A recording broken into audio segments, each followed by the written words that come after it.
मोक्षमार्गस्य नेतारम् भेत्तारं कर्मभूभृताम् ज्ञातारं विश्वतत्त्वानां वन्दे तद्गुणलात्रये वन्दे तद्गुणलात्रये। मोक्षमार्ग के नेता एवं कर्म पर्वतों के भेदक और विश्व के सब तत्वों के ज्ञायक चेतन संवेदक सद्गुण आप समान प्राप्त हो यही भावना भाकर दे विनय पूर्वक करूं वंदना बारंबार जिनेश्वर देव बारंबार जिनेश्वर देव।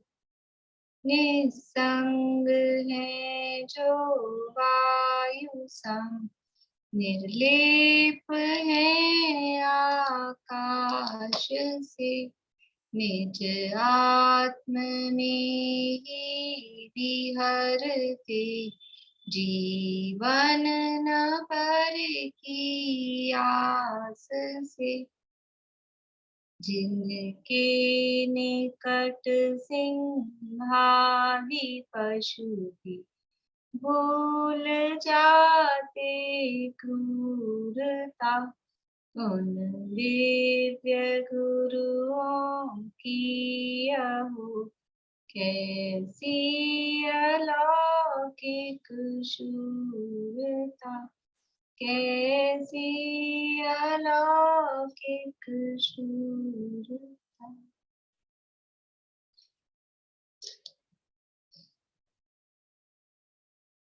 हेडिंग से पूछूं आप लोगों से सूत्र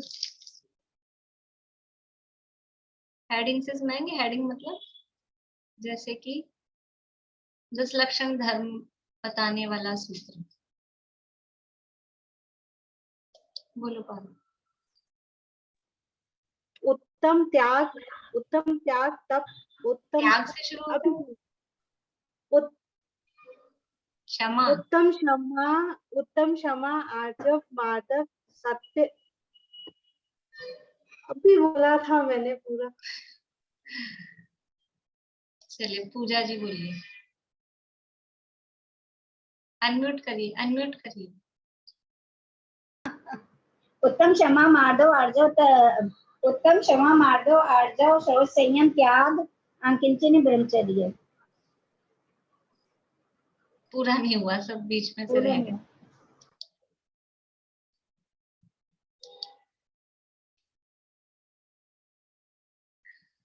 रजनी जी आप बोलेंगे?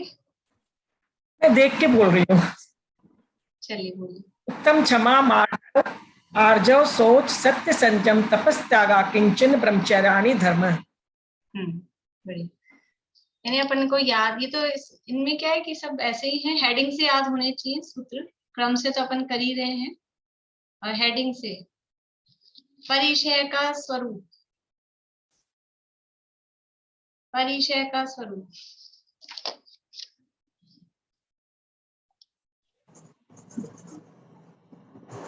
शुद्ध पिपासा शीतोष्ण दस। गलत। परिचय का स्वरूप सुमन जी। मार्ग च्यवन निर्जरार्थम परिशोधव्या परिशः। बढ़िया।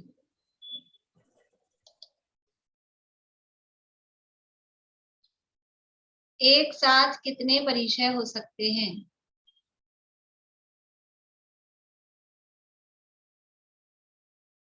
सूत्र बोलना है कांता आंटी? सूत्र बोलेंगे सुनीता आंटी? एकादश भाज्य युगपद एकोनविंशते, यही आएगा ना? आएगा तो, लेकिन सूत्र अशुद्ध है आपको। एक रुक जाइए, बोलो प्रीति, सही बोलो सूत्र। एकादयो भाज्या युगपदे कस्मिन्नै कोनविंशतेः।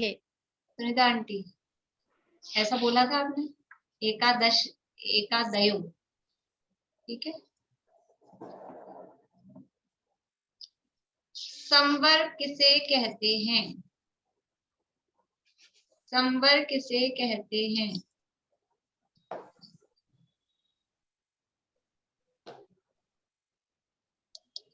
बोलो पारुल। आश्रव निरोधः संवरः। आश्रव निरोधः संवरः। संवर। संवर के कारण बताने वाला सूत्र। पद्मा जी। मैं देख कर बोलती हूँ। सा गुप्ती समिति धर्म अनुप्रेक्षा परिषदे चारित्र। और सही है ना? तपसा बस इतना निर्जरा ही है? चा, हाँ तपसा निर्जरा चा। ठीक, बढ़िया। ऐसे ऐसे भी आने चाहिए, मंडे से ऐसे ही पूछूंगी मैं आप लोगों से, ठीक है ना। खाली वो सीधे सीधे रट तो गए अपने को, लेकिन टाइम पे भी तो याद आना चाहिए किस समय कौन सा सूत्र चाहिए। 22 परिचय के नाम सूत्र में। सूत्र में बोलिए रजनी जी। क्षुत् पिपासा शीतोष्ण दंश मशक नागण्य अरति स्त्री चर्या शय्या निषद्या पहले निषद्या फिर शय्या, स्त्री निषद्या शय्या। आक्रोश वध याचना अलाभ चर्या निषद्या फिर शय्या, ऐसा। फिर से शय्या बोलिए शुरू से। क्षुत् पिपासा शीतोष्ण दंश मशक नागण्य अरति चर्या शय्या स्त्री चर्या। स्त्री चर्या शय्या नहीं, पहले निषद्या। देखो चर्या ऐसे ध्यान रखो, चलना फिर बैठना फिर सोना, है ना। तो चर्या निषद्या फिर शय्या। चर्या निषद्या शय्या आक्रोश वध याचना अलाभ रोग तृण स्पर्श मल सत्कार पुरस्कार प्रज्ञा अज्ञान आदर्श नानी।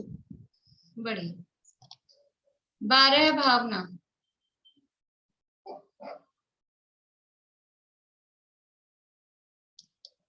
भारती आंटी। मैं देख के बोलूंगी। बोलूं? चलिए बोलिए बोलिए। आज तो देख के भी बोल रहे हैं, पर बहुत कम लोगों को याद है, इससे समझ में आ रहा है। बहुत कम भी हाथ खड़े हो रहे हैं, तो आप लोग कोशिश करिएगा याद भी करें। बोलिए भारती आंटी। अनित्या शरण संसारे कत्वान्य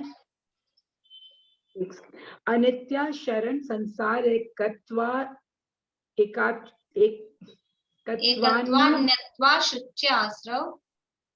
एकत्वा नित्या न्यत्वा शुच्यात् श्रम, मैंने कभी बोला नहीं, सॉरी। स्व संवर निर्जरा लोक बोधि दुर्लभ धर्म स्वाख्यातात तत्वानुचिंतन मनुप्रेक्षः। मतलब अपना अध्याय आगे बढ़ता जा रहा है, पर मुझे बहुत अफसोस होता है कि पीछे पीछे सूत्र में उच्चारण ही अभी आप लोगों के इतने गड़बड़ है। जबकि रोज अपन सूत्र बुलवाते हैं, मैं बोलती हूँ, कौन बोल रहा है, हाथ ही नहीं खड़ा करते हैं लोग फिर। और फिर कहने को हो जाएगा हमने पढ़ लिया, उच्चारण तक ही पढ़ा हुआ तो सब भूल जाएंगे, तो डेफिनेट है 100%। ये थ्योरी, ये तो कुछ याद रहने वाली नहीं है। तो कम से कम शुद्ध सूत्र तो बोलना आ जाए अपने को, वो भी नहीं आ पाएगा तो फिर क्या मतलब है। और तो पढ़ा पढ़ाया तो सब थोड़े दिन में भूल ही जाने वाले, वो तो याद रहता ही नहीं। अनित्या शरण संसार एकत्वान्यत्वा शुच्याश्रव संवर निर्जा लोक बोधि दुर्लभ धर्म स्वाख्यात तत्वान चिंतनम मनुप्रेक्षा। कितने दिनों तक सूत्र चला, कितने दिनों तक सूत्र बोलते थे?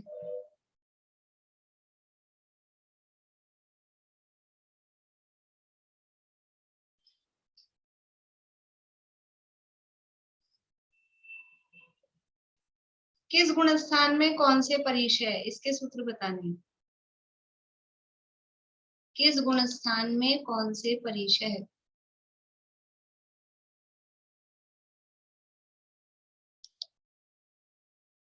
बोलिए रश्मि जी। सूक्ष्म सांप्राय छदमस्त वित्रागयो चतुर्दश एकादश जिने, और इसमें है बादर सांप्राय सर्वे प्रज्ञा ज्ञानावर्णे प्रज्ञा ज्ञाने। ये भी आगे आएगा क्या? ये गुणस्थान वाला है क्या? ज्ञानावर्णे प्रज्ञा ज्ञाने? नहीं नहीं, कर्मों वाला है ये तो। बस गुणस्थान वाले 3 ही सूत्र हैं। हाँ, यही 3 ही है बस, सूक्ष्म सांप्राय। हाँ ठीक, चलिए अपनी चर्चा चल रही है यहाँ चारित्र के संबंध में, चारित्र के भेद। चारित्र के भेद सूत्र बोलेंगे कोई?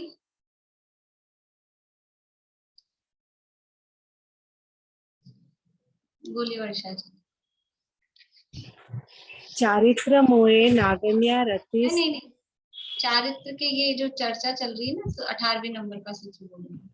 अच्छा, उसमें आपका सामायिक छेदोपस्थापना, परिहार विशुद्धि, सूक्ष्म सांप्राय, यथाख्यात्मिति चारित्रम।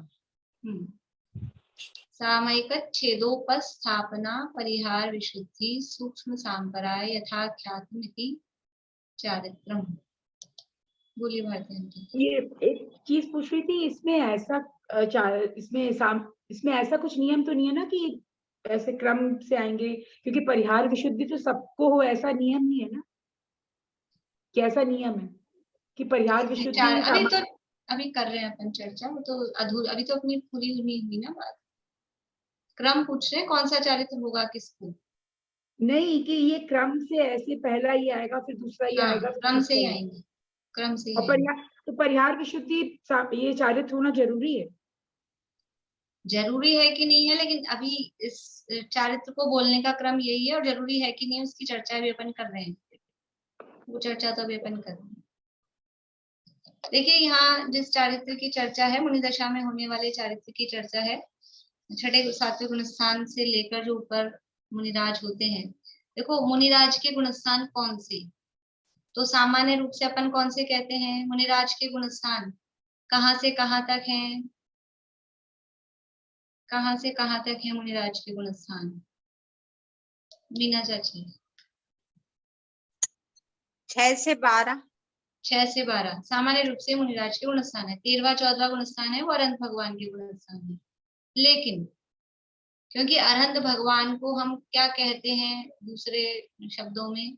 परम गुरु भी कहते हैं। अरहंत भगवान को परम गुरु हो, जय जयनाथ परम गुरु हो। परम गुरु मतलब किसकी पूजा है? मुनिराज की पूजा है कि परम गुरु हो, जय जयनाथ परम गुरु हो? भगवान की है ना, तीर्थंकर। तो अरहंत भगवान को परम गुरु भी कहा जाता है, और इस अपेक्षा से गुरु है मतलब वो मुनि। तो जब कभी कभी किसी अपेक्षा से 6 से लेके 14 तक के गुणस्थान वो मुनिराजों के कहे जाते हैं। सामान्य रूप से मुनिराजों के गुणस्थान कौन से हैं? 6 से 12। लेकिन कभी कभी किसी अपेक्षा से 6 से 14 गुणस्थान भी मुनिराजों के कहे जाते हैं। कहाँ कहे जाते हैं कि अभी यहाँ चारित्र में गिनाएंगे 6 से 14 तक, वहां सब सामान्य रूप से, क्योंकि ये चारित्र की चर्चा मुनिराजों की अपेक्षा चल रही है, तो 6 से 14 तक के मुनिराजों को इसमें लेंगे। और दूसरी बात, हाँ, स्नातक मुनिराज उनको कहते हैं, अभी वो आगे आएगा सूत्र नाम। और जब अपन बोलते हैं 3 कम 9 करोड़ मुनिराजों की जय, ये अपन बोलते हैं, सुना होगा आप लोगों ने, जयकारा लगाते हैं। तो वो 3 कम 9 करोड़ मुनिराज, उसमें कौन से मुनिराज आते हैं? कौन से गुणस्थान वर्ती मुनिराज? 6 से 12 की 6 से 14? तो वहां लेते हैं 6 से 14। छठे गुणस्थान से लेके 14 गुणस्थान तक वर्ती जो मुनिराज हैं, वो सब उन 3 कम 9 करोड़ मुनिराज में आते हैं।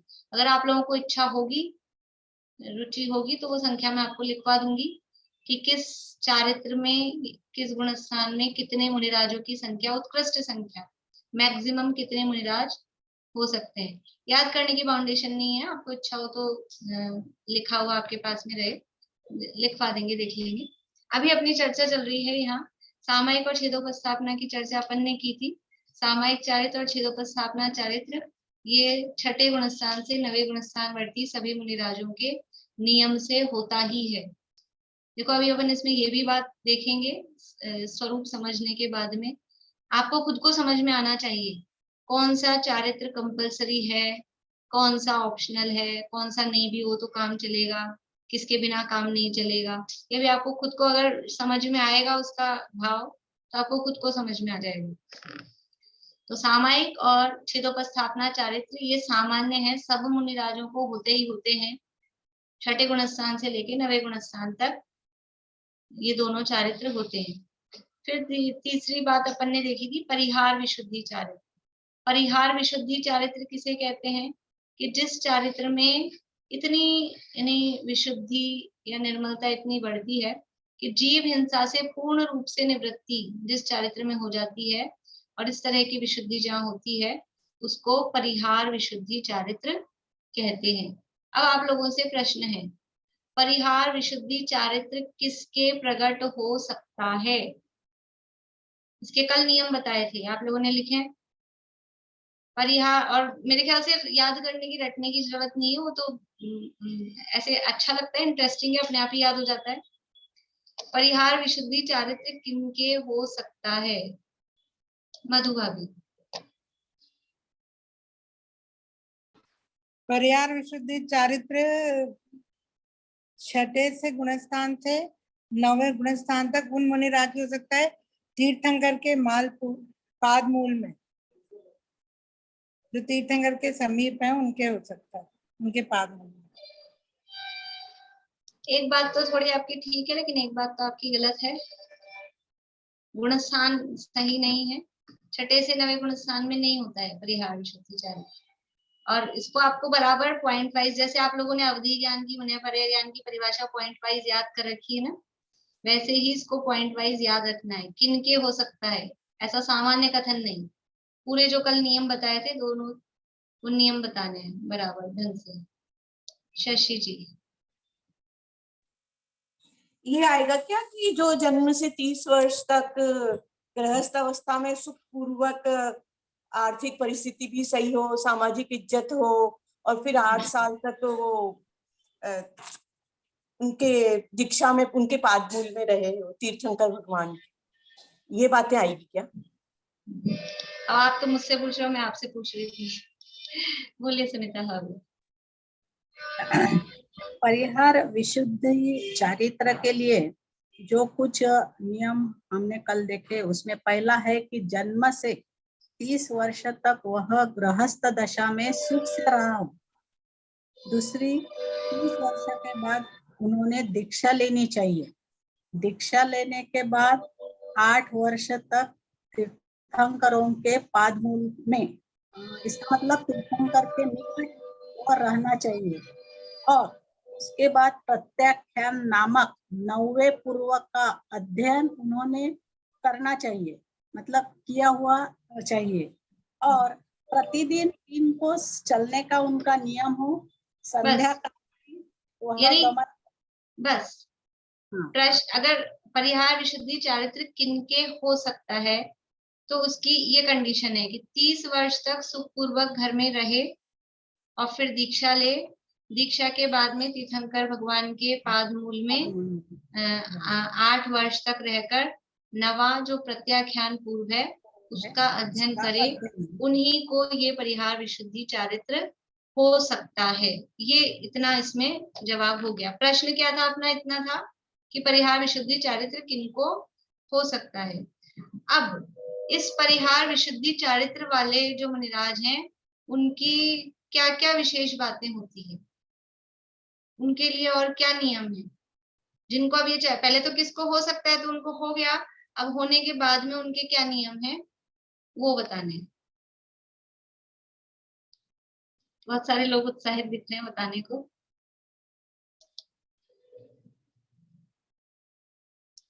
अच्छी बात है। रंजू भाभी बताएंगे? बोलिए रंजू भाभी।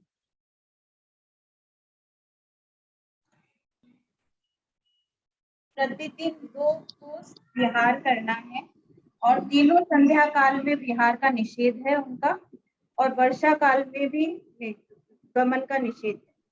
वर्षा काल में गमन का निषेध है? निषेध नहीं है।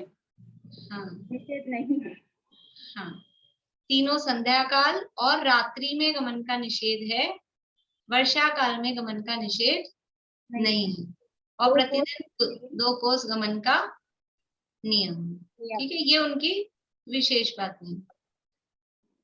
अभी इसमें जो कल जैसे अपने जो प्रश्न है, अभी आप लोगों के हैंड डाउन कर लीजिए जवाब देने के लिए, अगर आप लोगों ने किए हैं तो। अब बस हैंड रेज वही करें जिनको कोई प्रश्न हो। मधु, अभी प्रश्न है आपको? नहीं। कल हमने देखा था, ये आपको प्रश्न है आप लोगों को? बोलिए रेखा जी। नहीं प्रश्न नहीं, मैं आंसर देने के लिए हाथ खड़ा किया था, आंसर के लिए। चलिए रश्मि जी। इसमें गुणस्थान 6 से 7 आएगा क्या? हाँ, गुणस्थान 6, 7। परिहार विशुद्धि चारित्रधारी मुनिराजों का गुणस्थान 6 और 7, 9 तक नहीं है, केवल 6, 7 गुणस्थान में ही मुनिराज पाए जाते हैं। देखिए ये परिहार विशुद्धि चारित्र किनको हो रहा है, तो अपन इसकी कंडीशंस देखें ना। परिहार विशुद्धि का मतलब है उनका शरीर इस तरह का हो जाता है कि उनके शरीर के निमित्त से जीवों का घात नहीं होता है। कल मैं पढ़ रही थी वहां श्लोक वार्तिक में, वहां तो ऐसा दिया है कि जीवों के समूह पर उनका पांव पड़ जाए तो जीवों की विराधना नहीं हो, और वो जीव मतलब एक कल्पना की है जीव, वो तो क्योंकि सब छोटे असंगी होते हैं, मन उनके नहीं होता है, लेकिन वो जीव ऐसा सोचते हैं कि ऐसा पांव रोज हमारे ऊपर पड़े, मतलब बार बार में पड़े, यानी इतना एक तो किसी का तो ऐसा होता ना रखे तो बेचारा के प्राणी निकले, और किसी का कोमल इतना कि रख भी गया पांव तो उसको कुछ बाधा नहीं होती, उसको बल्कि अच्छा और लग रहा है कि ऐसा पांव रोज हमारे ऊपर पड़े।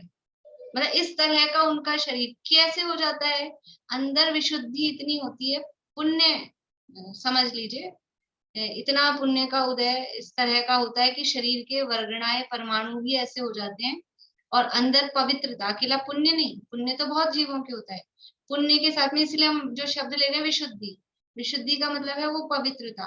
वो पवित्रता कहाँ से आती है, कैसे आती है, कि उन्होंने जो इसमें कंडीशन दी है अपने को कि 8 वर्ष तक तीर्थंकर के समीप रहे। जो तीर्थंकर भगवान के समीप रहेगा और तीर्थंकर का सानिध्य जिसको मिला हुआ है, उसके परिणाम कैसे होंगे, उसकी विशुद्धि कुछ विशेष जाति की अलग ही टाइप की नहीं होगी। और फिर वहां रहकर क्या अध्ययन किया है, जो नवा पूर्व है प्रत्याख्यान पूर्व, उसका नाम है प्रत्याख्यान पूर्व। प्रत्याख्यान पूर्व का मतलब है जिसमें त्याग आदि का विशेष वर्णन है, कहाँ जीव होते हैं कहाँ नहीं होते हैं, किसका त्याग करना चाहिए, क्या करने योग्य है क्या नहीं करने योग्य है, ये सारा वर्णन उस प्रत्याख्यान पूर्व में होता है। तो जिनको जीवों के उत्पत्ति स्थानों आदि का भी विशेष ज्ञान है, तो जिनको ये ज्ञान हुआ कहाँ कहाँ जीव पाए जाते हैं, कैसे कैसे जीव पाए जाते हैं। देखो अपन पढ़ते सुनते नहीं है ना, मान लो जो लोग हैं तो पता ही नहीं होता उनको कि यहाँ जीव है। अपने को कहाँ कहाँ जीव हैं, कहाँ कहाँ जीव उत्पन्न हो सकते हैं, ये भी तो अपने को ज्ञान नहीं होगा तो अपन उन जीवों की हिंसा से विरत या उनकी रक्षा का भाव या उनकी रक्षा करेंगे कैसे। अपने को ये तो पता होना चाहिए ना कि कहाँ कहाँ जीव हो सकते हैं। और अब बहुत बार ऐसा होता है हमको तो पता ही नहीं था कि इसमें भी दोष है, इसमें भी जीव होते हैं, ऐसा है। तो उन्होंने उस प्रत्याख्यान पूर्व का अध्ययन किया, तो कहाँ कहाँ कैसे कैसे जीवों की उत्पत्ति होती है, कहाँ कहाँ विराधना हो सकती है, वो सारी नॉलेज, वो सारा ज्ञान उनको होता है। तो जब ये ज्ञान होता है तो अंदर परिणाम कैसे कितने विशुद्ध होंगे कि अरे कितनी सावधानी वाला भाव अंदर आता होगा। अपने को थोड़ा बहुत पता लगता है, जैसे कल अपन ने बात की कि चौमासे में ज्यादा विहार नहीं करना चाहिए, सामान्य गृहस्थ को भी नहीं करना चाहिए ज्यादा घूमना फिरना, क्योंकि चौमासे में जीवों की उत्पत्ति एक्स्ट्राऑर्डिनरी रूप से बहुत ज्यादा होती है। तो अभी हमको पता ही नहीं था, मान लो तो हमको नहीं पता था, तो हम तो बहुत आवागमन करते थे। अब पता लगा, और जिनके समझ लो दया के भाव हैं तो कुछ कमी आती है कि नहीं उसमें, और अंदर भाव ये रहता है कि नहीं जीवों की रक्षा होनी चाहिए। तो ऐसा भाव हमको सामान्य से एक बात पढ़ने सुनने से हमको ये भाव आता है। तो जिन्होंने पूरा का पूरा वो पूर्व पढ़ा प्रत्याख्यान पूर्व, तो उनके अंदर क्या भाव रहता है निरंतर, जीवों की रक्षा का। तो वो जीवों की रक्षा के भाव से उसका फल क्या आता है, उसका फल ये इधर आता है कि शरीर ही ऐसा हो जाता है कि जीवों की विराधना उनके शरीर के माध्यम से होगी ही नहीं। इस तरह का ही निमित्त नैमित्तिक संबंध, जैसे तीर्थंकर प्रकृति किनको बनती है, 16 कारण भावना भाने से, तो खाली ऐसे पढ़ने से और उसकी पूजा करने से नहीं बनती है। जिसको अंदर से ऐसा उत्कृष्ट भाव होता है कि सभी जीवों को ये सुख का मार्ग मिले, ये प्रभावना का भाव होता है, वात्सल्य का परिणाम अंदर से तीव्रता से होता है, उसको अपने आप ही तीर्थंकर प्रकृति का बंध होता है।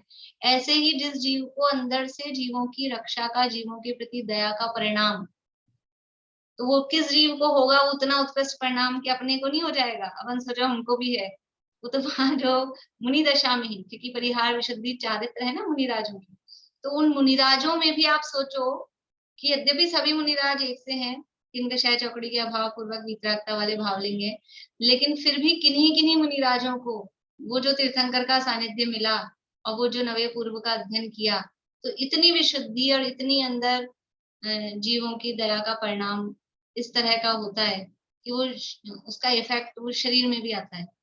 और ऐसी वो रिद्धि कहो, रिद्धि ही है एक तरह की परिहार विशुद्धि चारित्र, वो उनको इस तरह की प्रकट होती है कि उनके माध्यम से जीवों की विराधना नहीं होती। इनको पीछे रखने की भी आवश्यकता नहीं है, क्योंकि जीवों की पीछे किस लिए रखते हैं? पीछी का काम क्या है? संयम का उपकरण है ना पीछी, जीवों का परिमार्जन करके उठाना, रखना, बैठना, ये सब काम करना है। तो अब जीवों की विराधना ही नहीं हो रही उनके माध्यम से, इसलिए उनको पीछे रखने का भी उनके लिए फाउंडेशन नहीं है। कदाचित यूं रखें तो ठीक है, नहीं तो नहीं रखते। और वर्षा काल में गमन का निषेध है ही नहीं, चौमासे में भी इधर उधर विहार कर सकते हैं। अब इसके साथ में और ये जो प्रतिदिन 2 कोस विहार का नियम है, 2 कोस विहार का नियम, ये उनकी मतलब उनकी चर्या कितनी उत्कृष्ट है, कितना कठोर आचरण है, और कितना मतलब उनकी शक्ति कितनी है, उनके वीर्य का, उनके महा पराक्रम, उनका जो कहो वीर्य का, और उनकी चर्या, उत्कृष्ट चर्या, कठोर चर्या कि ये ऐसा करेंगे, 2 कोस चलेंगे, उसके प्रतीक के रूप में ये प्रतिदिन 2 कोस विहार का नियम कहा गया है। वो 8 वर्ष अभ्यास उनका हो जाए उसके बाद वो विहार वगैरह करते हैं ना? हाँ, हाँ। अब इसमें क्या नियम है कुछ कि ये जो परिहार विशुद्धि चारित्र है, ये जो तीर्थंकर के पादमूल में जो कह रहे हैं, तो क्या वो समवशरण में कि मतलब जैसे जो तीर्थंकर उसमें हो मुनि दशा में तब? नहीं, तीर्थंकर का मतलब है समवशरण में विराजमान तीर्थंकर। तो समवशरण में 8 साल रहेंगे? हाँ, मुनिराज हैं तो काम क्या, मुनि बन गए, दीक्षा ली, फिर वो वहां रहेंगे। वैसे मतलब उसका मतलब है कि वहां रहकर, अब वो कभी आते जाते भी हों, बाहर भी जाते हों, उसका ऐसा वो नहीं है। जैसे ऐसे बोलते ना, हम 8 साल से इनसे पढ़ रहे हैं। मान लो अपन अभी अपन ने कोविड में चालू की तो 2-3 साल हो गए, पहले से सब पढ़ रहे हैं, 6-7-8 साल हो गए, तो ऐसा कहें हम 8 साल से इनसे पढ़ रहे हैं, तो क्या पूरे 24 घंटे से 8 साल से पढ़ रहे हैं? ऐसा थोड़ी ना है। लेकिन मतलब ऐसा समझना कि उनके जब वहां रह के वो सीखा, तीर्थंकर के सानिध्य में गणधर आदि के माध्यम से भी सीखा हो, उसको तीर्थंकर का पालन करना। बोलिए सुनता उनके शरीर में जो बदलाव होता है, मतलब उनका शरीर हल्का होता है, ऐसा जो बोल रहे हैं आप, तो फिर ये हमेशा के लिए वैसे ही रहता है या जब जरूरत पड़े तब वैसा होता है? नहीं, वो परिहार विशुद्धि चारित्र है ना, तो वो हमें इसी तरह का हो जाता है शरीर। अच्छा। शरीर में बदलाव होने का मतलब कुछ ऐसे इंटरनल चेंज कोई धातुओं में और उसमें वो नहीं होगा, लेकिन अपने आप ही इस तरह की स्थिति ऐसे होती है। मतलब ये तो शरीर के माध्यम से घात नहीं होता, ये कहने की बात है। वो क्योंकि शरीर में जैसे रिद्धियां होती है ना, अणिमा, महिमा, लघिमा, गरिमा, उसमें भी यही होता है, शरीर इतना हल्का हो जाए, इतना भारी हो जाए। जैसे वो उनका उदाहरण आता है बाली मुनिराज का, उन्होंने पैर का अंगूठा दबाया तो वो रावण दब गया उस कैलाश पर्वत के नीचे, सुना होगा ना आप लोगों ने, और फिर वो रोने लग गया, फिर उसका नाम रावण पड़ गया, रोना ऐसा करके। तो वो शरीर इतना भारी, मतलब वहां तो उन्होंने उसी समय वो प्रयोग किया, तब वो ऐसा हुआ। पर ये हर समय उनका शरीर इस तरह का रहता है कि वो चलेंगे फिरेंगे, जाएंगे आएंगे, तो जीवों की विराधना नहीं होती। अपने में भी कुछ लोग ऐसे होते हैं कि किसी का पैर ऐसे पड़ता है हल की तरह से कि कोई जीव आ भी जाए बिना देखे तो चलते ही हैं सब, तो उसमें कोई पुण्य उन्य नहीं लगने वाला है, लेकिन वो बिना देखे चल रहे हैं तो उसका दोष तो है ही। लेकिन फिर भी किसी के पैर पड़ भी जाए तो वो मरता नहीं है। और किसी का इस तरह का होता है कि वो भारीपन मतलब इस तरह से रखता है कि वो मर ही जाता है। तो ऐसे कोई शरीर इस तरह से होता है। मतलब एक प्रकार की वृद्धि बोलना। रिद्धि है, रिद्धि है, बिल्कुल। ये परिहार विशुद्धि चारित्र ये रिद्धि है। अभी उस रिद्धि के संदर्भ में ही आगे बात बताती है। बोलिए रेखा जी।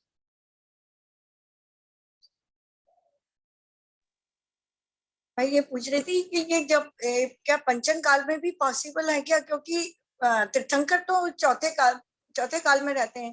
कल थे आप क्लास में? हाँ कल क्लास में थे? कल आप क्लास में थे? हाँ, तो पंचम आर्य में मतलब कि उनको मुनियों को कल अपन ने बात की थी ना इस बारे में। कल बात की थी इस बारे में कि जब कंडीशन ही ये दी है कि तीर्थंकर के पादमूल में होगा तो पंचम काल में नहीं हो सकता है। नहीं हो सकता। हाँ वही, नहीं, आज के मुनियों को नहीं हो सकता। देखिए अभी परिहार विशुद्धि चारित्र है, ये एक तरह की रिद्धि है। और इसके साथ में क्या है कि कुछ कंडीशंस और हैं। क्या कंडीशन है कि एक दूसरी रिद्धि होती है आहारक रिद्धि। नाम सुना है आप लोगों ने? आहारक रिद्धि, आहारक शरीर होता है 5 प्रकार के शरीरों में। अभी जिनको नहीं पता तो कोई बात नहीं, समझ लेना। एक रिद्धि और होती है आहारक रिद्धि, क्योंकि अभी उसको समझाने लग जाएंगे तो फिर वो ये रह जाता है अपनी, फिर दूसरी बातें आती है। तो आहारक रिद्धि। इसी तरह से दूसरी होती है एक तेजस रिद्धि। तेजस शरीर निकलता है, वो पुतला निकलता है। इतना तो थोड़ा बहुत सुना होगा, पुतला निकलता है इधर से कंधे से। आहारक शरीर में यहाँ मस्तक से पुतला निकलता है। इस तरह से वो रिद्धियां होती हैं। तो परिहार विशुद्धि चारित्र या परिहार विशुद्धि रिद्धि के साथ में आहारक रिद्धि और तेजस रिद्धि नहीं होती। मतलब ये तीनों एक साथ नहीं होंगी।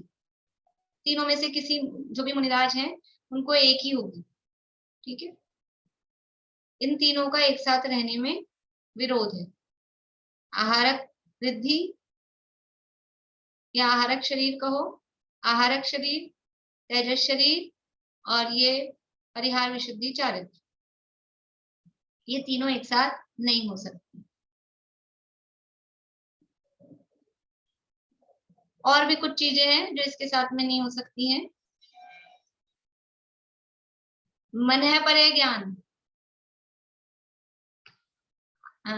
परिहार विशुद्धि चारित्र वालों को मनः परे ज्ञान नहीं होता है। या तो मनः परे ज्ञान होगा या परिहार विशुद्धि चारित्र होगा, दोनों में से एक होगा।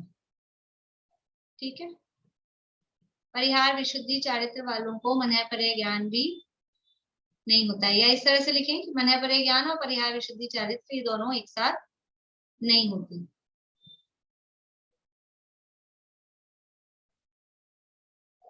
और तीसरी बात, प्रथमोपशम सम्यक्त्व में परिहार विशुद्धि चारित्र नहीं होता। प्रथमोपशम सम्यक्त्व वाले मुनिराजों को प्रथमोपशम सम्यक्त्व पता है, अपन ने बात की थी पहले शायद।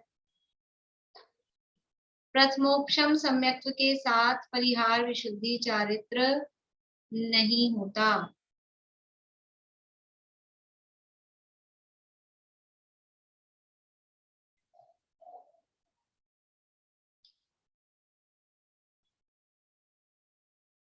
प्रथमोपशम सम्यक्त्व क्या होता है कि मिथ्यात्व के अभाव पूर्वक जो औपशमिक सम्यक्त्व होता है वो प्रथमोपशम सम्यक्त्व कहलाता है।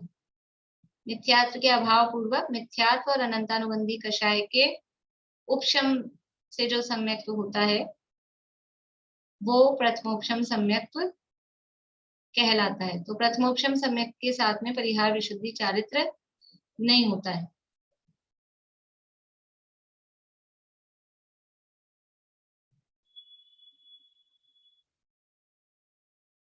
ठीक है, क्या क्या मतलब ये सारी मैंने आपको 3 बार में बताया है, एक्चुअल में है सारा एक साथ ही, एक साथ भी लिख सकते हैं कि परिहार विशुद्धि चारित्र, आहारक शरीर, तेजस शरीर, मन परे ज्ञान और प्रथमोपशम सम्यक, ये सब एक साथ नहीं हो सकते।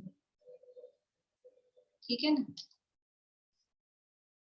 और बात कि चलो आप लोगों से प्रश्न है, परिहार विशुद्धि चारित्र वाले मुनिराज कौन सी श्रेणी चढ़ सकते हैं? उपशम श्रेणी की शपथ श्रेणी?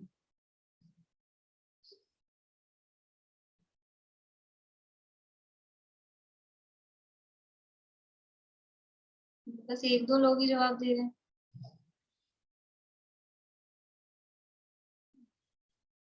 परिहार विशुद्धि चारित्र वाले मुनिराज कौन सी श्रेणी चढ़ सकते हैं? कुछ लोग एक दिखा रहे हैं, कुछ लोग दो दिखा रहे हैं। आशा आंटी, आपका क्या कहना है? शपथ श्रेणी चढ़ेंगे क्योंकि औपचारिक सम्यक वालों को तो होता ही नहीं है ना ये, तो उपशम। इसके लिए क्लू क्या है आपको? आपको ये सोचना है ये कौन से गुण स्थान में होता है। परिहार विशुद्धि चारित्र कौन से गुण स्थान में होता है? अब बताना है कि कौन सी श्रेणी चढ़ेंगे। रजनी जी। उपशम से नहीं चढ़ेंगे, कभी भी उपशम श्रेणी चढ़ेंगे नहीं, छठे से 14वें गुण स्थान तक जाते हैं तो। छठे से 14वें तक परिहार विशुद्धि नहीं है। नहीं, छठे से 9वें तक है। 9वें तक भी नहीं है, अभी तो बताया था।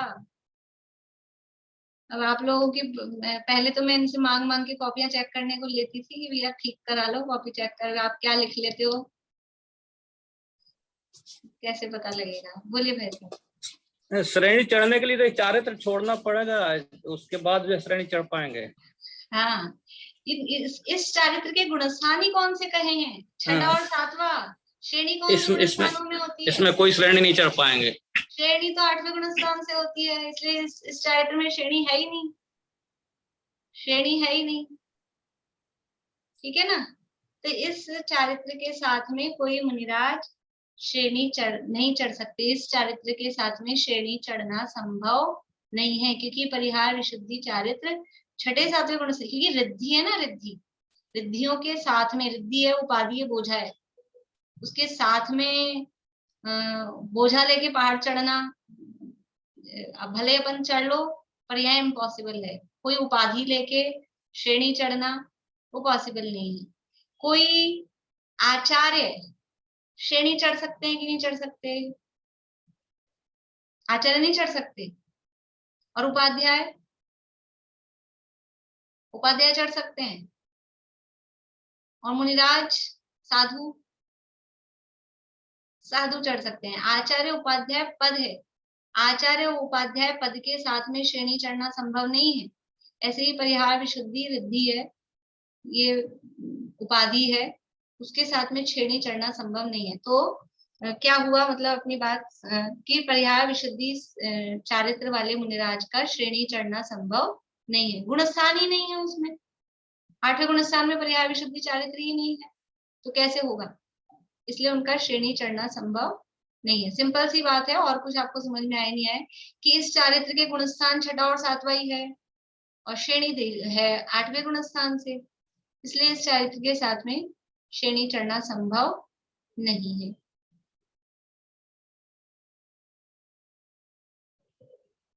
और बात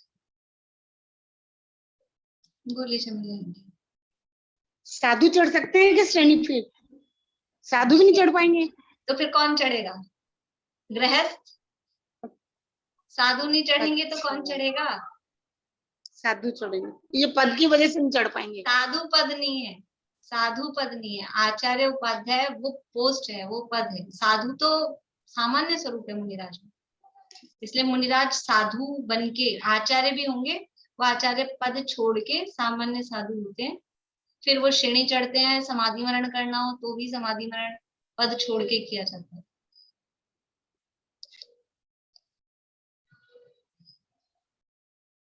परिहार विशुद्धि संयम जिन मुनिराज को होता है वो कौन से वेद वाले हो सकते हैं? देखो, वेद दो प्रकार के। वेद समझते हैं लिंग है ना। एक होता है द्रव्य लिंग, एक होता है भाव लिंग। ठीक है। तो द्रव्य लिंग कौन सा होगा, सबसे पहले तो ये बताना है। जो परिहार विशुद्धि संयमी मुनिराज होंगे उनका द्रव्य लिंग कौन सा होगा? रंजू भाभी, कौन सा होगा द्रव्य लिंग? लिंग पता है कितने प्रकार के हैं? भावलिंगी और द्रव्यलिंगी दो तरह के नहीं, मुनि। वो तो ठीक है, लिंग लिंग कितने प्रकार के हैं? भावलिंग द्रव्यलिंग नहीं, वैसे लिंग अपने समझ लो, जनरल स्कूल पढ़ाई में लिंग। स्त्रीलिंग, पुल्लिंग और हाँ, स्त्रीलिंग, पुल्लिंग, नपुंसक लिंग।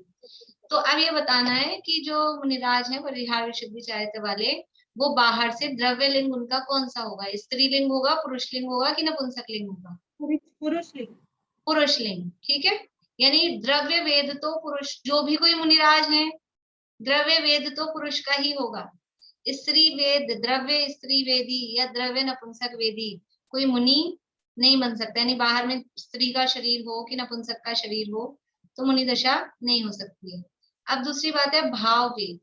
भाव वेद का मतलब है अंदर में जो भाव है, जो वेद कषाय का परिणाम है, वो चेंज भी हो सकता है किन्हीं किन्हीं का। कर्म भूमि के मनुष्यों में शरीर पुरुष का हो लेकिन भाव अंदर स्त्री वेद के हो सकते हैं। शरीर पुरुष का हो, भाव अंदर पुरुष वेद के ही हो, सेम हो, या फिर स्त्री वेद के हो, अलग हो, या नपुंसक वेद के हो, ये भी हो सकता है। तो मुनि बनने के लिए, सामान्य रूप से मुनि बनने के लिए बाहर में पुरुष का शरीर होना यानी द्रव्य वेद पुरुष होना अनिवार्य है। भाव वेद कोई सा भी हो मुनि बन सकते हैं। मुनि ही नहीं बन सकते, मोक्ष भी जा सकते हैं। भाव वेद स्त्री का भी हो, नपुंसक का भी हो या पुरुष का भी हो, कोई सा भी हो, वो मुनि भी बन सकते हैं, वो मोक्ष भी जा सकते हैं। लेकिन द्रव्य वेद बाहर से जो शरीर है वो पुरुष का ही होना चाहिए। ठीक है, समझ में आई सबको ये बात? कि मैंने इसलिए बता दी कि मैं पूछ तो रही थी पर मुझे लगा बहुत से लोगों को तो पता ही नहीं होगा कि भाव वेद चेंज भी होता है, हो सकता है, इसलिए फिर से बोलती हूँ। मुनि बनने के लिए और मोक्ष जाने के लिए द्रव्य वेद तो पुरुष का ही होना चाहिए। द्रव्य वेद का मतलब है बाहर में शरीर, वो पुरुष ही होना चाहिए। ठीक है, लेकिन भाव वेद, भाव वेद मतलब अंदर में जो परिणाम है वेद कषाय के परिणाम, वो स्त्री वेद के भी हो सकते हैं, पुरुष वेद के भी हो सकते हैं, नपुंसक वेद के भी हो सकते हैं। यानी तीनों भाव वेद वाले जीव मुनि भी बन सकते हैं और मोक्ष भी जा सकते हैं। और जो भाव वेद है वो जीवन भर जो जन्म से होता है वही रहता है। भाव वेद जीवन में कभी नहीं बदलता। जो जन्म से जिसका जो भाव वेद होता है उसका वही भाव वेद जीवन भर रहता है, उसमें किसी भी तरह से चेंज होना पॉसिबल नहीं है। ठीक है, तो कोई बाहर में पुरुष हो लेकिन जन्म से ही अंदर भाव वेद स्त्री का हो तो वो स्त्री वेदी ही रहेगा भाव वेद से जीवन भर। कोई बाहर में पुरुष हो और अंदर भी पुरुष वेद हो तो वो जीवन में जीवन भर सेम द्रव्य वेद भाव वेद सेम है तो वो सेम ही रहेगा। मतलब कोई ऐसा बदलना चाहे कि हमारे भाव, ऐसा नहीं होता। कुछ लोगों की ऐसी कल्पना होती है कभी स्त्री वेद का भाव हो गया कभी पुरुष वेद का भाव हो गया तो ऐसे हमारे भाव वेद बदल रहे। ऐसा नहीं होता है कि कभी कुछ हो गया कभी कुछ हो गया। कभी हमारी लड़कों जैसी आवाज हो गई तो हमारे भाव वेद पुरुष का हो गया, और कभी लड़कों की लड़कियों जैसी आवाज हो गई तो उनके भाव वेद स्त्री का हो गया। ऐसा नहीं होता है। आवाज से उसका संबंध नहीं है, आवाज से कि कोई चाल ढाल से उससे संबंध नहीं है। अंदर में परिणाम, स्त्री से रमण का भाव है तो वो कहलाता है पुरुष वेद, पुरुष से रमण का भाव है तो वो कहलाता है स्त्री वेद, और दोनों से ही रमण का भाव है वो कहलाता है नपुंसक वेद। वो भाव वेद है, वो जीवन भर वही रहता है जो है। इतनी समझ में आ गई ना? इतनी सारी मैंने वो जो प्रश्न कर लिया उसको ये बतानी पड़ी। अब प्रश्न ये है कि परिहार विशुद्धि चारित्र किन मुनिराजों के होगा? द्रव्य वेद तो पुरुष का ही है।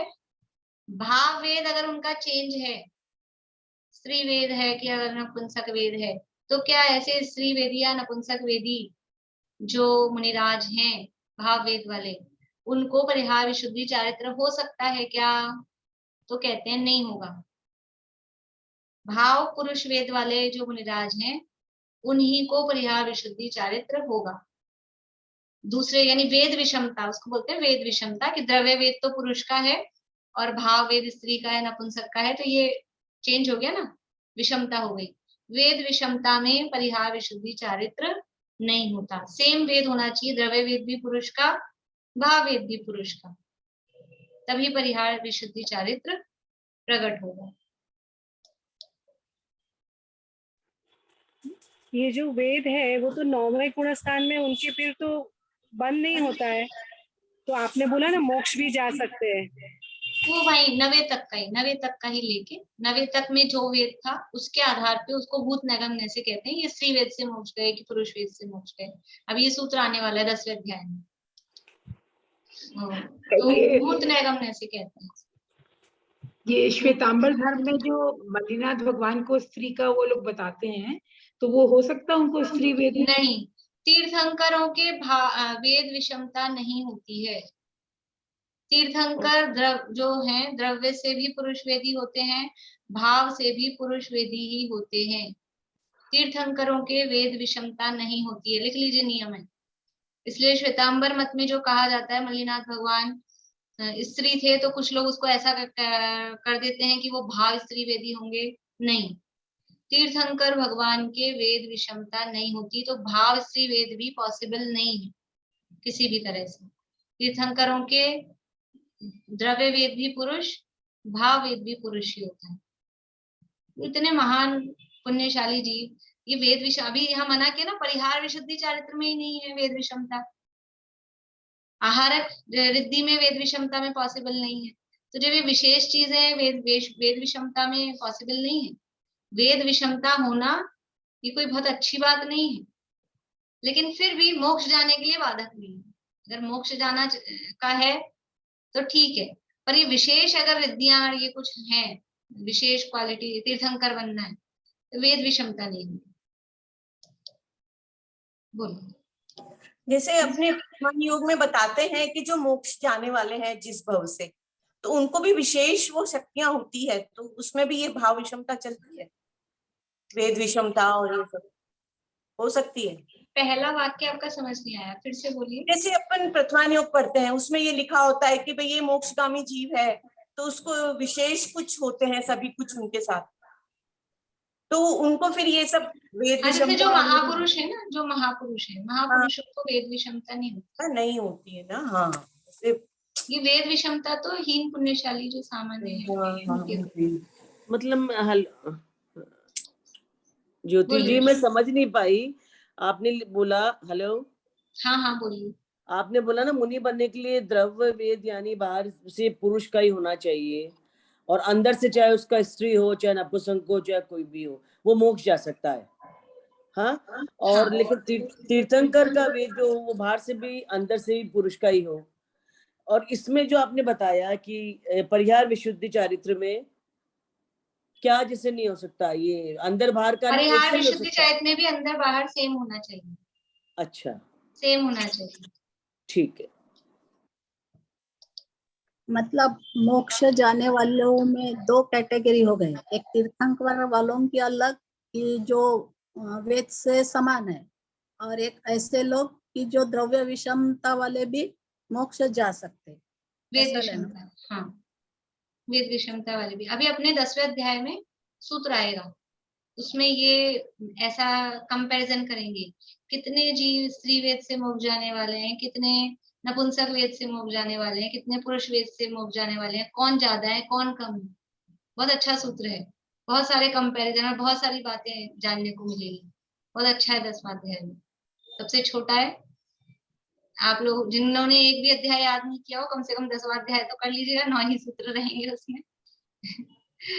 लेकिन मैं ऐसा नहीं कहूंगी कि एक भी अध्याय याद नहीं करें, जो अध्याय चल रहे हैं कम से कम अभी से तो, जहां से चला या वहां से तो 7 हो लें, याद होना चाहिए। तत्वार सूत्र याद होना चाहिए। पुराने जमाने में तो परंपरा ही थी, पुरानी लेडीज को याद होता था, और उनके प्रोनाउंसिएशंस बहुत अच्छे हैं, जो पुराने जिनको याद हैं उच्चारण, क्योंकि वो यही पढ़ते थे पढ़ाई में, फालतू की बातें नहीं पढ़ते थे। घर पे माट साहब पढ़ाने आते थे, गुरुजी पढ़ाने आते थे और ये धार्मिक अध्ययन कराते थे और उनके उच्चारण बहुत अच्छे। में हमारे इधर स्मारक में पीयूष जी की मम्मी, इतने अच्छे उच्चारण है उनके, इतने शुद्ध, बहुत अच्छे। अभी भी जो जिनको पुराने याद है ना, अच्छे प्रोनाउंसिएशन। और यहाँ मुझे बड़ा कभी मतलब 2 दिन से तो मुझे बहुत हो रहा है कि बहुत ही उच्चारण आप लोग प्रैक्टिस नहीं करते हैं, क्या करते हैं, बहुत खराब उच्चारण होते हैं कुछ लोगों के। चलिए अब अपना समय हो गया। मैं सोच रही थी सूक्ष्म संप्राय और ये आज पूरा कर दें, लेकिन इसी में बोलिए रजनी जी। आपने कहा ना कि जैसे कोई भी वेद हो द्रव्य से, पर है ना अगर भाव से उनका जो वेद है बचपन से, अगर वो जन्म से है तो आखिरी तक वही रहेगा, वो उसी काल तक के लिए, उसी जन्म के लिए कि आगे तक? हाँ, उसी भाव, एक भाव, उसी भाव में खाली एक भाव की बात। अगले भाव में तो फिर जो होगा वो चेंज हो ही जाएगा। और ये जो वेद विषमता है, ये कर्म भूमि के मनुष्यों में ही, मनुष्य तिरंच कहो, तिरंचों का तो ज्यादा नहीं मिलता है, मनुष्यों का ही मिलता है मुख्य रूप से। कर्म भूमि में ही होती है, भोग भूमि में भी वेद विषमता नहीं होती है, देवों में भी नहीं होती है, नारकियों में भी नहीं होती है। वहां तो जहाँ जो है, जो द्रव्य वेद है वही भाव वेद होता है। केवल कर्म भूमि के मनुष्यों में ये थोड़ा सा चक्कर होता है। तो इस तरह से परिहार विशुद्धि, इसको तो अपन कंप्लीट करते हैं। परिहार विशुद्धि चारित्र क्या क्या है, यानी किसे कहते हैं कि प्राणी हिंसा से जहाँ पूर्ण निवृत्ति होती है, प्राणी हिंसा जहाँ बिल्कुल भी नहीं होती है, इस तरह की जो विशुद्धि, विशेष विशुद्धि जहाँ पाई जाती है, वो परिहार विशुद्धि चारित्र कहलाता है। अभी फिर सब देख लीजिए, चेक कर लीजिए, मैं फिर से बोल रही हूँ। गुणस्थान, परिहार विशुद्धि चारित्र मात्र 6ठे 7वें गुणस्थान में ही होता है। और 6ठे से 9वें में कौन सा है? 6ठे से 9वें में सामायिक और छेदोपस्थापना है। अब आप लोगों से प्रश्न है कि जिनको परिहार विशुद्धि चारित्र है, उनको सामायिक और छेदोपस्थापना चारित्र होगा, हाँ या नहीं होगा? परिहार विशुद्धि चारित्र 6ठे 7वें गुणस्थान में है, सामायिक और छेदोपस्थापना 6ठे से 9वें तक है। अब प्रश्न ये है कि जिनको सामायिक और जिनको परिहार विशुद्धि चारित्र है, उनको सामायिक और छेदोपस्थापना है, होगा हाँ या नहीं होगा?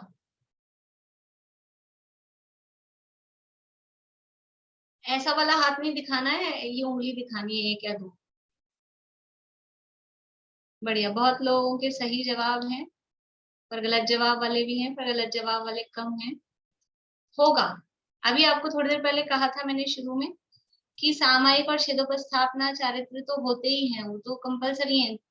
2 दिन से आपको बता रहे हैं कि वो दीक्षा लेते हैं, जब दीक्षा लेते समय कौन सा चारित्र अंगीकार करते हैं, क्या प्रतिज्ञा करते हैं कि मैं सामायिक चारित्र अंगीकार करता हूँ। और सामायिक चारित्र जिनके होता है, उनके छेदोपस्थापना तो साथ में, एक के साथ एक फ्री, वो होता ही है। तो ये दोनों तो है ही, और ये दोनों पहुंच रहे हैं 9वें तक, और ये परिहार विशुद्धि तो 6ठे 7वें में है। तो जिनके परिहार विशुद्धि चारित्र है, उनके सामायिक और छेदोपस्थापना चारित्र भी होता ही है। यानी क्या नियम समझ में आया अपने को कि सामायिक और छेदोपस्थापना चारित्र होना कंपलसरी है। कोई भी मुनिराज होंगे, उनको सामायिक और छेदोपस्थापना चारित्र होना तो कंपलसरी है। परिहार विशुद्धि चारित्र कंपलसरी है कि ऑप्शनल है, मतलब अनिवार्य है, या हो तो हो, ना हो तो ना हो? कंपलसरी है 1, ऑप्शनल है तो 2, परिहार विशुद्धि चारित्र। ऑप्शनल है, कंपलसरी नहीं है, क्योंकि उसके लिए कितने सारे नियम हैं। 30 वर्ष तक सुखपूर्वक घर में रहे, फिर दीक्षा ले, फिर तीर्थंकर के पादमूल में रहे, 8 वर्ष तक रहकर वो प्रत्याख्यान पूर्व का अध्ययन करे, तब जाके होगा। और जब तक वो नहीं हो रहा है, तब तक तो सामायिक और छेदोपस्थापना अकेला वही चल रहा है ना, इसलिए कंपलसरी है ही नहीं, वो तो बाद में प्रकट होगा। इसलिए ये ऑप्शनल है, अनिवार्य नहीं है। जिनके इस तरह की विशुद्धि होती है, उनके परिहार विशुद्धि चारित्र होता है।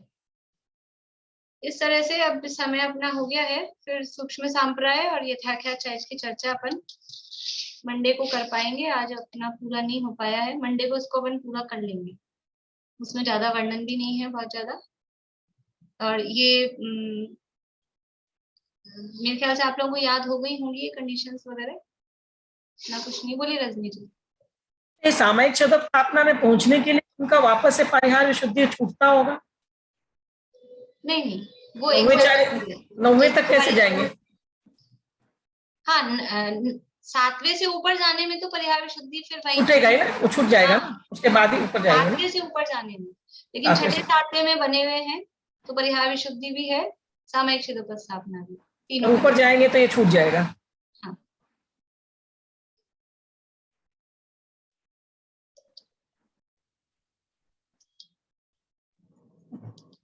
ये मैं पूछ रही थी, जो अपन जो गुरु वंदना बोलते हैं शुरू में,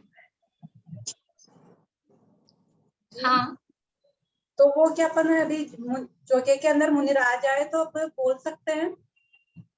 हाँ बोल सकते हैं ना, मुनिराज की वंदना है बिल्कुल। और आर्य का है तब नहीं बोल सकते या बोल सकते हैं?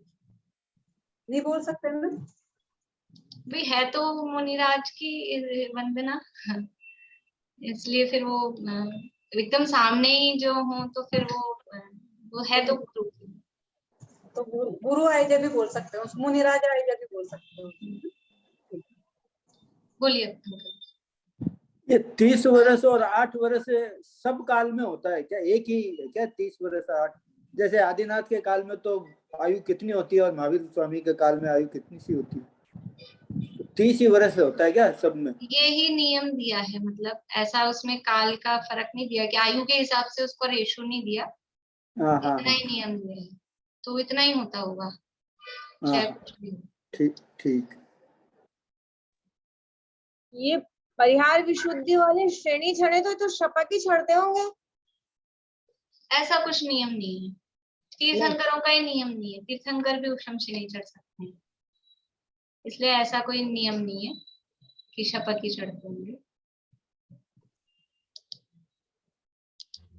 वो एग्जाम का सिलेबस आप एक बार दे देंगे?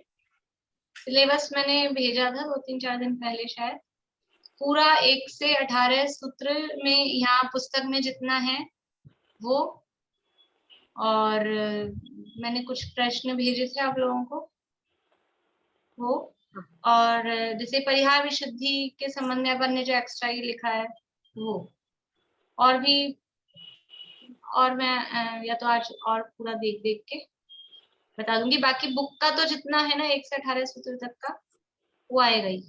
और जैसे अपन ने उसको 10 धर्मों, ये 12 भावनाओं को ऐसे डिटेल में समझा था, तो ये वो पुस्तक वाला ही देख लीजिएगा, पर उनमें थोड़े बहुत अंतर वगैरह है, वो पुस्तक में ही है जो अंतर है, वो मैंने आपको भेजा है सिलेबस, अंतर किस किस में है, अंतर वाले पॉइंट्स भी भेजे हैं, प्रश्न भी भेजे हैं, देख लेना। 2-3-4 दिन पहले ही भेजे होंगे। तो क्लास में जो डिस्कशन हुआ है वो और बुक का? हाँ मैम, ये जो सामायिक है तो ये 2 वाली, जैसे षट आवश्यक जो मुनिराजों के वो, और ये चारित्र वाली सामायिक, ये लोग वो ही करते हैं मुनिराज, मतलब। और जो पहले की 2 सामायिक जो व्रत प्रतिमा, वो तो पंचम गुण स्थानवर्ती में, वो तो नीचे की हो गई ना, वो तो नीचे की हो गई, तभी तो ऊपर आ गए। तो वही पालन करेंगे ये लोग, वो तो अपने आप ही पलते होंगे ना, पिछले वाला हाँ, तो वो नीचे वाले तो फिर अतिचार सहित तो यहाँ लेवल बढ़ गया, चीज वही है, करना तो वही है, सामायिक में काम तो वही करना है, लेकिन अब वो नियम रूप से अतिचार रहे, वहां 3 बार का था, यहाँ 4 बार का हो जाता है। हाँ, आवश्यक में वो अलग हो जाता है, पर वो जो सामायिक आवश्यक है वो अलग है, और ये सामायिक चारित्र है ये अलग है। हाँ, दोनों सामायिक आवश्यक तो पर्टिकुलर वो 4 बार होगा, और ये सामायिक चारित्र तो ये उनका जीवन सामायिक रूप है, समता भाव रूप है, उसका नाम सामायिक चारित्र। ये किताब कौन सी है परीक्षा सिलेबस की किताब? तत्वार्थमणि प्रदीप। तत्वार्थमणि प्रदीप है आपके पास में? नहीं है। आपको मिल जाएगी वहीं आपके मंदिर वगैरह में, या देखते हो उसके आपने बाद? इतने दिन तक बताया ही नहीं तो अब तक भेज देते तो पहुंच जाती आपके पास। अभी ज्वाइन किया। ठीक है, हाँ। देखती हूँ मैं आपको वहाँ, अगर वहां मिलती है तो ठीक है, नहीं तो आप आपका एड्रेस भेज दीजिएगा तो आपको पोस्ट करा देंगे, तो जितने भी दिन में जैसे पहुंचेगी पहुंच जाएगी, तब तक आप फिर PDF से काम चला लीजिए। ठीक।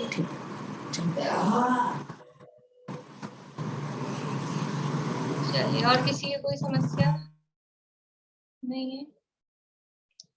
मंडे से मतलब एक हफ्ते के लिए मैं आपको मैसेज डाल दूंगी, अगर होगा तो 10-15 मिनट जल्दी रखेंगे क्लास, तो मैसेज आप लोग देख लीजिएगा ध्यान से। और सूत्र ऐसे हेडिंग से देखने की, याद करने की कोशिश करिएगा, सूत्र उसी तरह से पूछेंगे जिनवाणी से।